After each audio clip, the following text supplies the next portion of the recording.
안녕 얘들아, 파절렐리 할머니야. 오늘은 신구약 중간시대의 역사를 배우려고 해. 신구약 중간사.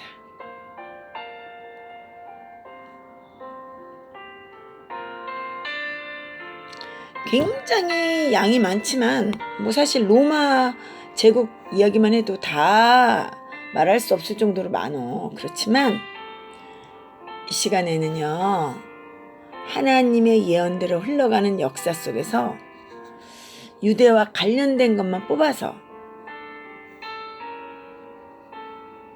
제국이 역사가 흘러가는 동안에 유대가 어떤 변화가 생겼지? 어떤 문화가 생겼지? 어떤 문학 사조가 생겼지? 어떤 생활 양태로 갖게 됐나? 어떤 문화가 갖게 됐나? 이런 걸 살펴보면서 우리 공부하도록 할게요. 우리 먼저 다니엘이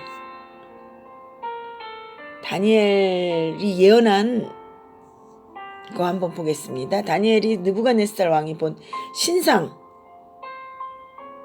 느부갓네살은 그걸 꿈을 꿨는데 몰라요. 다니엘이 해석해 주죠. 다니엘이 볼 때에도 사실 바사, 메데, 헬라 이런 거 몰랐죠. 그때는 금, 은, 노, 철, 진흙 이런 형상으로 보여줬던 거잖아요. 그런데 결국 성경에 나오는 예언서를 대조해 보니까 바벨론, 바사, 헬라, 로마 제국 이후로 흘러가더라.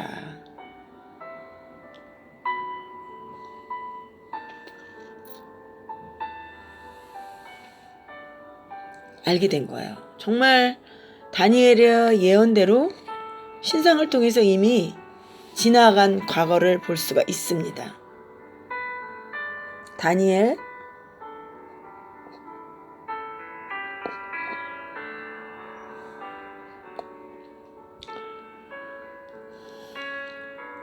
신상사건.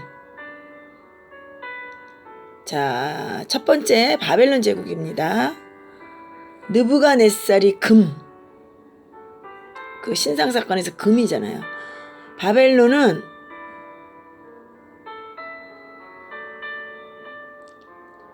유대 사람들의 70년 포로 생활을 하게 하고요.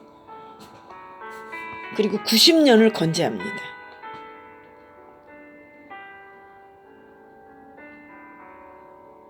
그래서 이제 유대를 지배할 때 많은 사람들을 포로로 잡아갔어요. 끌고 갑니다. 왕족들, 제사장, 또 그 다음에 똑똑한 사람들, 장인들, 인재들을 데려갑니다. 근데 유대인들이 그곳에서 예배드릴 성전이 없잖아요. 그래서 그때 생겨난 게 뭐냐면 회당입니다. 레위인과 제사장을 중심으로 율법을 가르치는 거예요. 그래서 유대인이라는 정체성이 생기죠. 그 회당이 이때 생깁니다. 근데 이제 바사, 페르시아 제국이 은인데 바벨론을 이깁니다. 바사에게 망하죠. 바벨론이.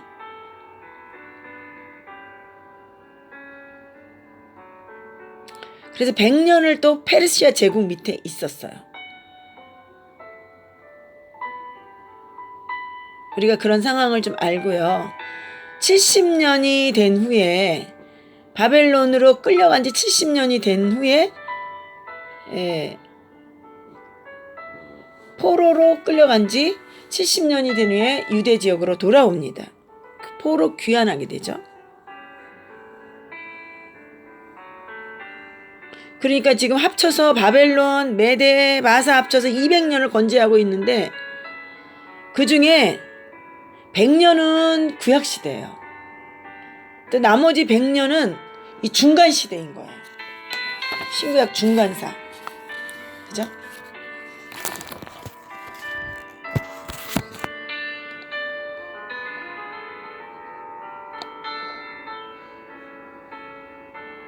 그래서 에스라 귀환 때 바사 왕의 고레스 왕 때 돌아오잖아. 아니야. 포로 귀환 스룹바벨과 예수와 때 고레스 칙령에 의해서 돌아오잖아요. 그리고 에스라 귀환은 또 아닥사스다 왕 때 돌아오죠. 그때도 바사입니다. 바사. 그러면 페르시아 제국 때 아까 바벨론 제국 때 생겨난 문화는 회당이라 그랬잖아요. 그럼 페르시아 제국 때 이들에게 생겨난 변화는 뭔가? 포로 귀환 공동체가 생긴 거죠. 우리 구약에서 배웠잖아요. 이들이 만들어낸 이름이 뭐냐면 유대교회예요. 유대인의 정체성을 회당에서 확인하고 교가 완성됩니다.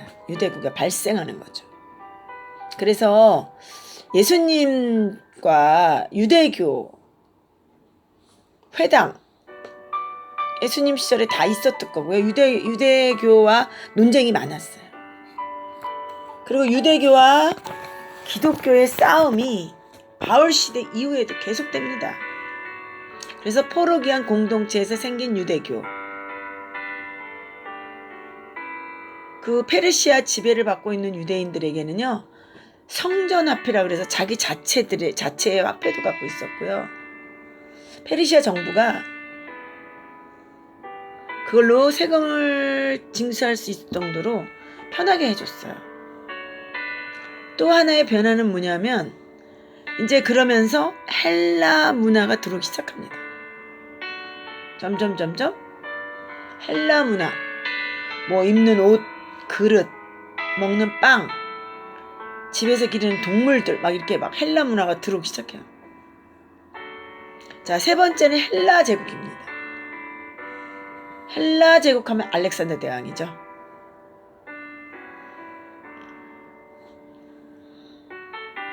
(30년) 동안 헬라 제국을 다스리게 되는데요. 알렉산더는 스승이 누구냐면 아리스토텔레스예요. 그래서 아리스토텔레스에게서 배운 학문과 철학을 미개한 나라들에게 전파해 주는 것, 이것이 그의 미션이었어요. 그래서 그가 바사가 점령한 지역을 넘어서 동방 지역까지 차지하게 됩니다. 그 여파에 따라서 남유다도 헬라와 같이 묻혀가 버립니다. 알렉산더가 동방까지 침투해오기 바람에 유대도 헬라권이 되어버립니다. 동방의 헬라와. 이때 알렉산더가 짧은 기간 동방전쟁에서 죽게 됩니다. 그래서 이렇게 넓은 영토를 차지해놓고 두 왕조로 넘어갑니다.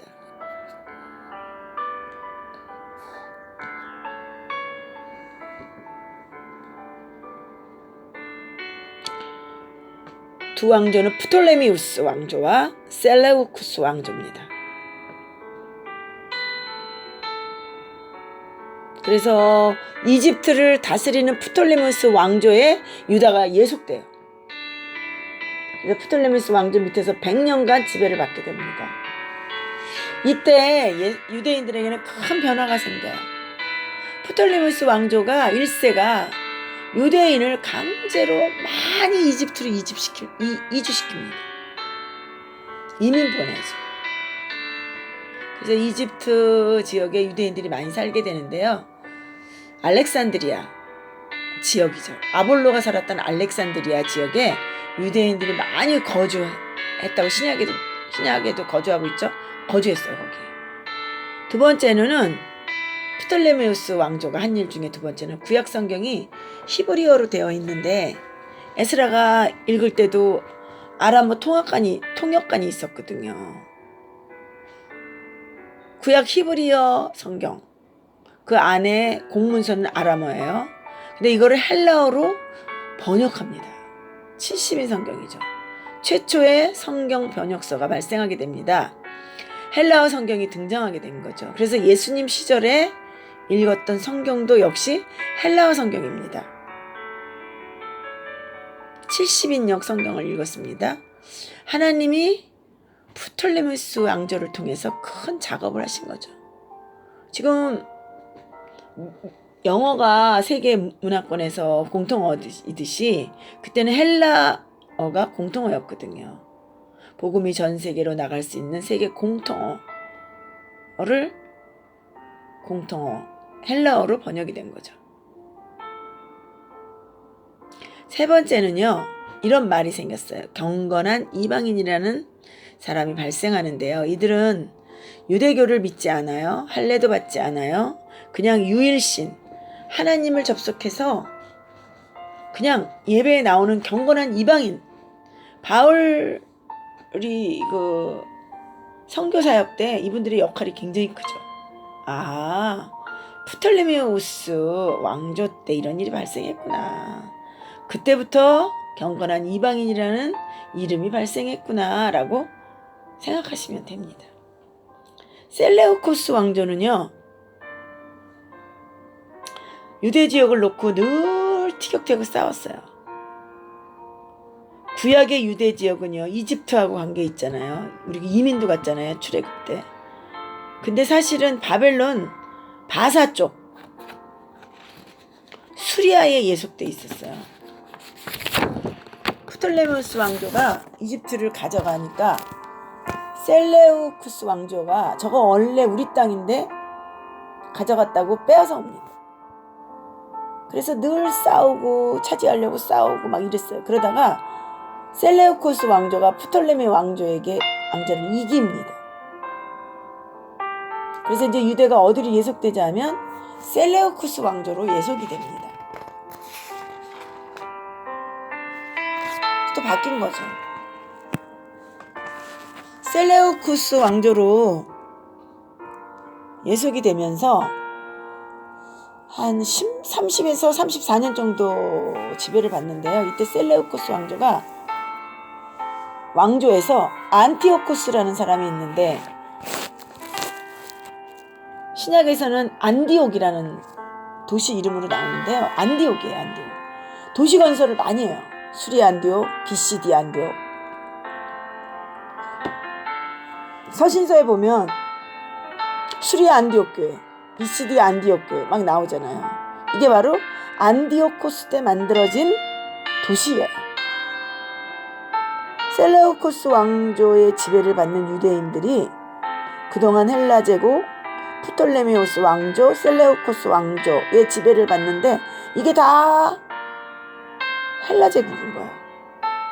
이렇게 지배를 받다 보니까 종주국이 바뀔 뿐이지 유대인의 입장에서 보면 다 헬라권인 거예요. 헬라의 지배인 거죠.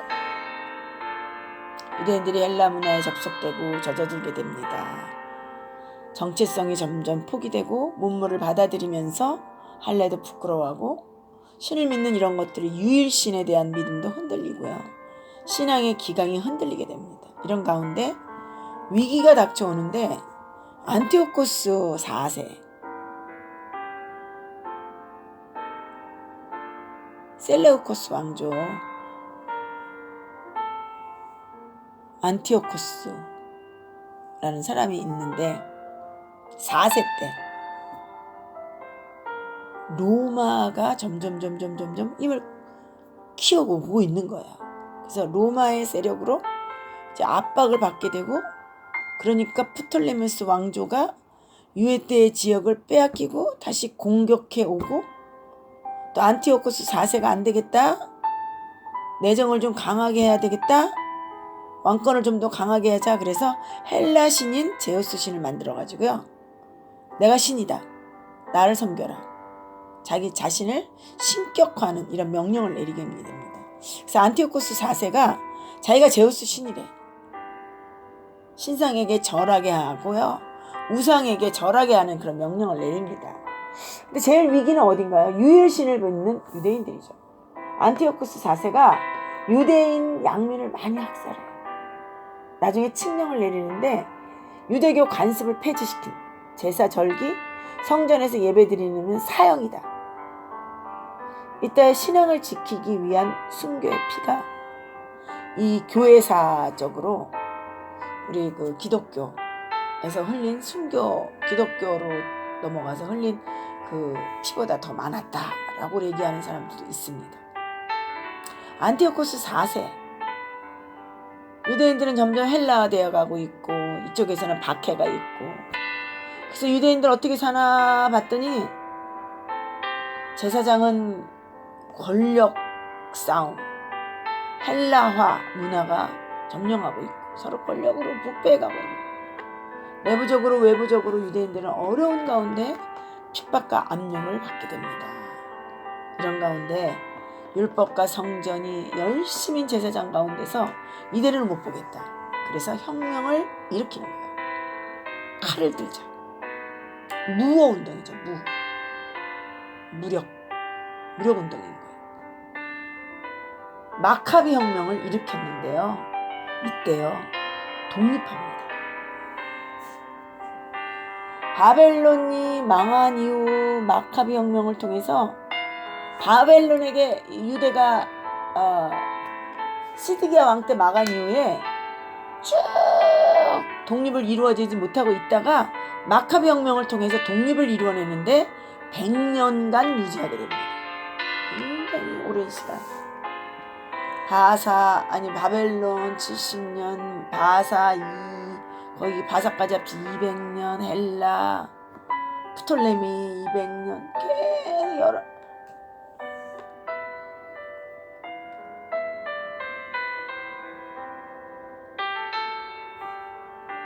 독립을 얻어낸 거예요.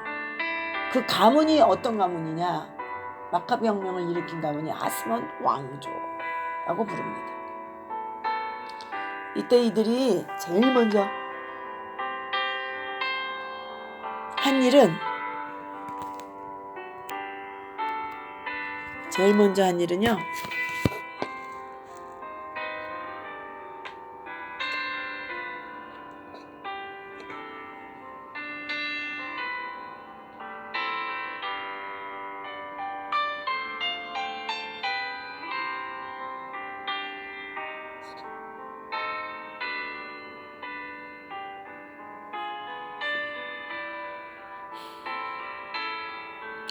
그 제우스 신을, 헬라 제우스 신을 섬기느라 성전이 더럽혀졌잖아요. 성전, 그 제일 먼저 한 일이 성전 정결 사건이에요. 이 절기를요 만들어요. 수전절이라고 해요. 수전절. 이란 절기가 생기게 되죠. 레위기에서 하나님이 제정하신 절기 이외에 수전절이 생기는 거예요. 또 절기가 하나 또 있죠. 에스더 사건.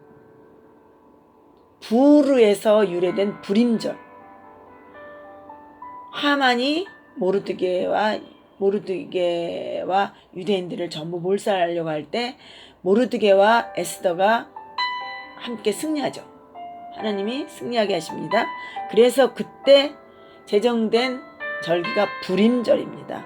불임절. 유다 말기와 중간 시대를 가면서 생긴 절기죠.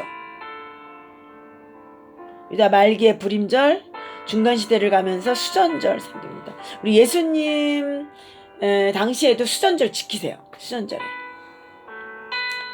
그래서 절기도 지키고 수전절도 지키고 불임절도 지키면서 자기들의 신앙의 독립까지 얻어낸 하스메 왕조, 그 주위도 정복합니다. 이두메라 하는 곳을 정복하는데요. 거기가 어디냐면 에돔입니다. 에돔 왕이 누구냐면 안티파스예요. 안티파스. 데롯의 할아버지 안티파스. 그러니까 하스몬 왕조 100년을 지나가면서 유대와 에돔,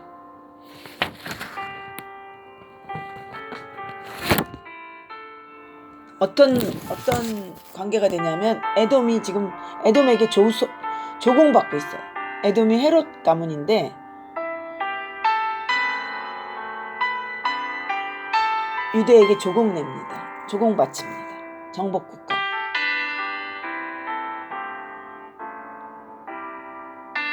그래서 이제 독립하고 나니까 새로운 예배 문화를 일으키고 싶은 거죠. 이게 뭐냐면 글, 율법, 문운동, 글문자죠. 하시님 운동이에요. 하시님 운동.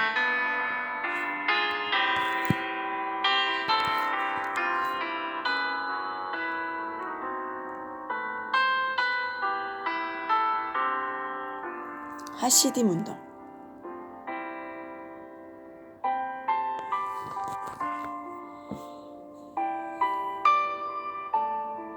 그동안 구약에 있는 율법을 해석하고 실사하고 하는데 나오는 게 장로의 유전이죠. 신약 성경에 장로의 유전 나오잖아요. 손 씻기 장로의 유전을 들고 나오는 사람들이 바리새인인데요. 이 사람들이 하시민 운동을 통해서 생긴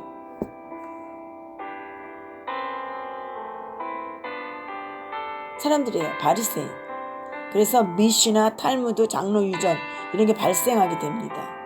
그리고 이때 율법을 가르치는 선생, 이때 서기관도 등장합니다. 서기관.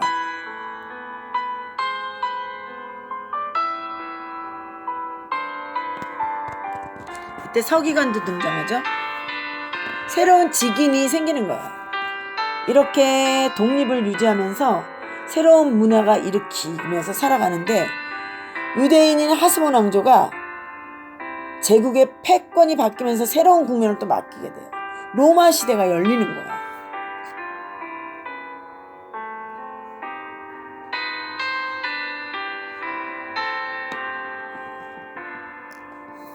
로마 시대가 열리는 거야.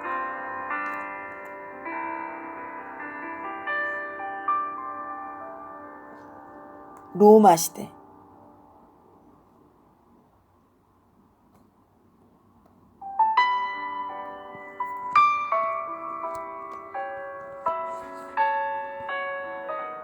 정말 이탈리아 반도에서 생긴 조그만 도시국가에서 시작됩니다.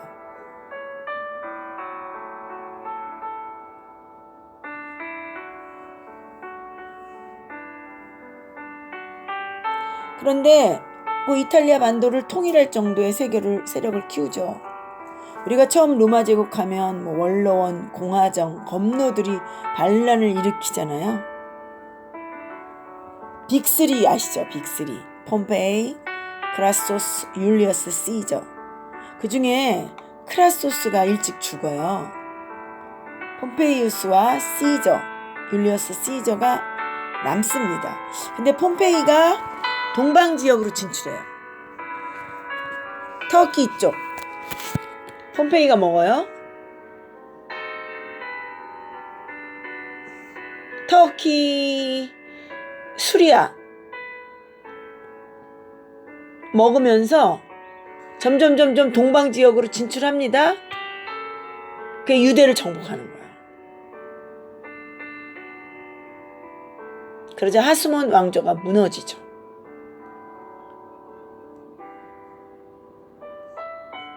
(100년) 동안 유지했던 하스몬 왕조, 이제 왕이 아니라 대제사장으로 그 왕조가 전락해버립니다. 그리고 로마의 지배 아래로 들어가게 됩니다. 이때 하스몬 왕조가 정복해서 조공을 바치고 있던 안티파스, 에돔, 대헤롯의 할아버지죠.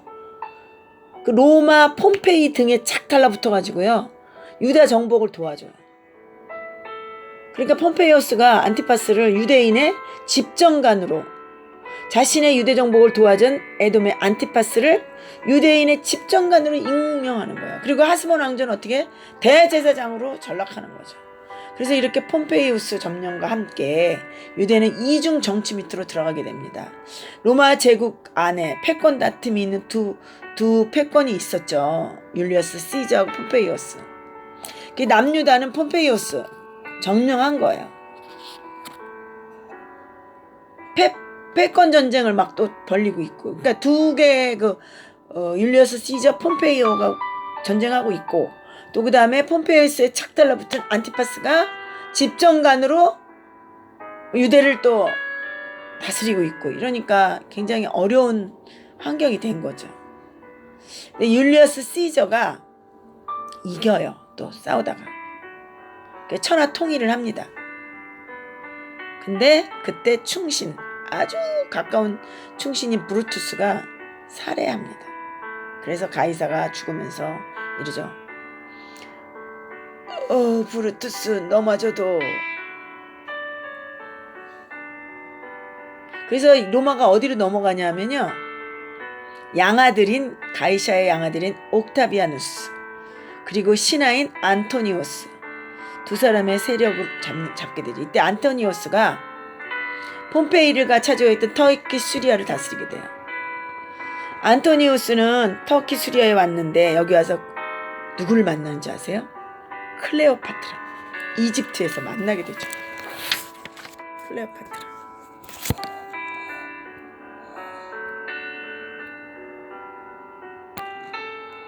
그래서 안토니우스와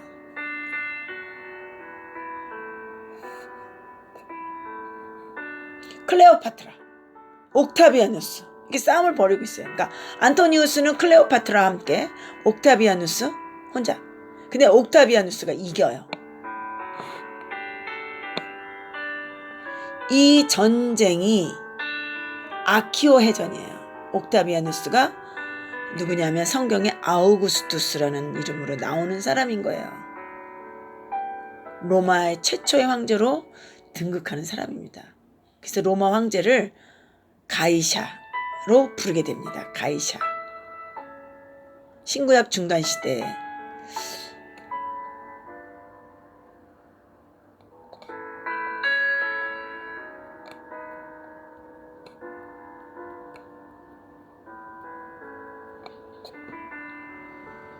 로마 시대를 끝으로 신구약 중간 시대의 역사는 마치도록 하겠는데요.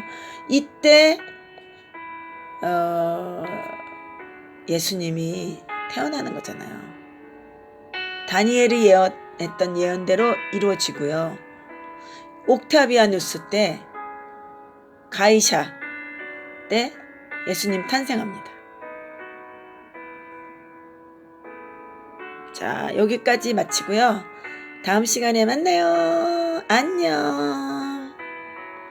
좀 어려웠지만 자꾸 여러 번 반복해서 듣게 되면 여러분들도 이 신구약 중간사 굉장히 중요합니다. 다 알아야 됩니다.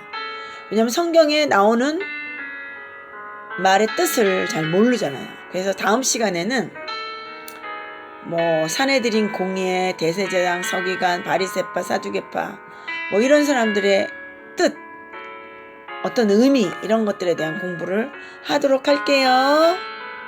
중요 인물들에 대한 공부는 다음 시간에서 만나요. 안녕.